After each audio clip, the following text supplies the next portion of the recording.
ગુજરાતમાં જે છેલ્લા ઘણા સમયથી વીજપોલનો મુદ્દો ચાલી રહ્યો હતો એને જ લઈને ગઈકાલે જીતુ વાઘાણી દ્વારા એક જાહેરાત કરવામાં આવી, પણ હવે આ જ મામલાને લઈને ખેડૂત મેદાને આવ્યા છે અને તેમના દ્વારા એવું કહેવામાં આવ્યું છે કે સરકારે ફરી એક વખત આપણને લોલીપોપ આપી છે।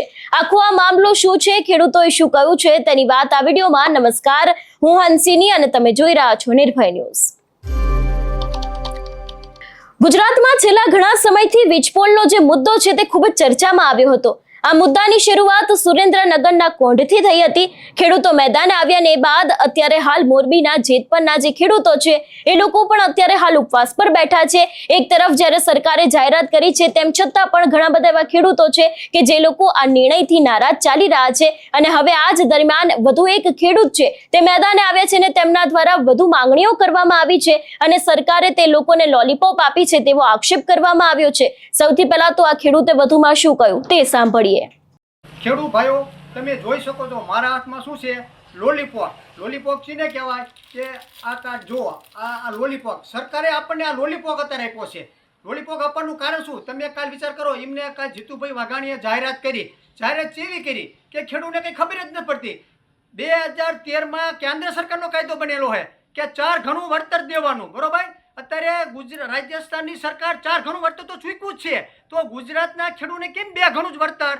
કારણ કે એમને ખબર નથી કે રાજસ્થાનની સરકાર જો 4 ગણું વળતર દેતી હોય, અહીંયા ભાજપ સરકાર છે, પછી અહીંયા કોંગ્રેસની સરકાર તો છે નહીં, તો ગુજરાતના સરકાર ખેડૂતોને કેટલો અન્યાય અત્યારે કરવા છે। તો વિચાર તમે કરો કે 4 ગણું વળતર આપવાનું હતું એમાં અને 2 ગણાની જાહેરાત કરી અને પછી કે જેતપરના ખેડૂત અને સુરેન્દ્રનગરના ખેડૂતને એને પણ વળતરમાં ફેર, કારણ કે અત્યારે જમીન હોય કોણ નક્કી અત્યારે કરી, જીતુ વાઘાણી નક્કી કરી શકે છે કે કોણની જમીન હોય એના અત્યારે 20 લાખ રૂપિયા એકરના છે કે જેતપરની જમીનના 20 લાખ એકરના છે 25 લાખ રૂપિયા, એ તો ખેડૂત પણ નક્કી કરી શકે કે જમીનની શું કિંમત છે મારા ગામમાં। અત્યારે એમ કોઈ કમિટી રચશે અને ખેડૂત 2 આગેવાન હોય, 2 આગેવાન ખેડૂત કોણ હોય, ભાજપના જ હોય અને કંપની વાળાને સેટિંગ હોય, ભાજપ વાળાને સેટિંગ હોય, એટલે એમાં ખેડૂતને કંઈ મળે જ નહીં। પોતે ઘર ધણી જેના સર્વે નંબર આવતો હોય એ ઘર ધણી નક્કી કરે કે ભાઈ મારી જમીનની કિંમત 40 લાખ કે 50 લાખ, પછી એની કમિટી સર્વે કરે કે ભાઈ આ ફરતા 10 ખેતરોની તમે કિંમત જાણો, સાચું શું છે એ સાચી થાય। આ તો તમારા ઘરના ડાકલા ઘરના ભૂવા એ વારી તમારી અત્યારે વાત છે, એટલે આ સરકાર રહી ખેડૂત વિરોધી તો ફાઇનલ જ છે, એ તો નક્કી છે। એટલે તમામ મારે ખેડૂતને કહેવાનું છે આ લોલીપોપ જ છે, આ લોલીપોપ કોઈ ખેડૂતને લેવાનો આવતો નથી અને આપણને વળતરમાં અત્યારે 2 ગણું અને 4 ગણામાં અત્યારે મોટામાં મોટો અન્યાય છે। અને પછી લેન્ડના તાર હોણા પડ્યા હોય અને ખેડૂત ભાગીદાર હોય અને ખેડૂત પોતે હોય, અત્યારે ઘઉં મેં 100 વીઘાના વાયા હોય, સર્કિટ શોર્ટ થઈને ઘઉં હરગી જાય, માણસ મરી જાય, તો એની જવાબદારી કોની હોય?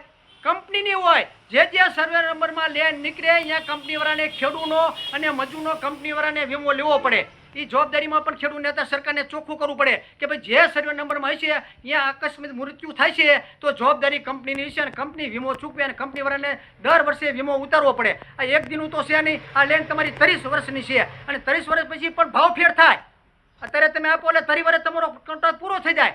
આ તો સરકારના નિયમમાં છે કે ભાઈ 70 વર્ષની તમારી ઓલું છે, 70 વર્ષ પછી જે ભાવ હાલતા છે તેથી પણ જે ખેડૂત કિસી પૈસા ચૂકવવા થાય છે કંપનીને, પછી કંપની એમ કે 70 વર્ષ પહેલાં ચૂકવ્યા હતા, 20 વર્ષ 70 વર્ષ પહેલાં, એ તેજી નહીં હાલે તો કંપનીના ખેડૂત થાંભલો ખડી પર તેજી ઠોકી દેશે।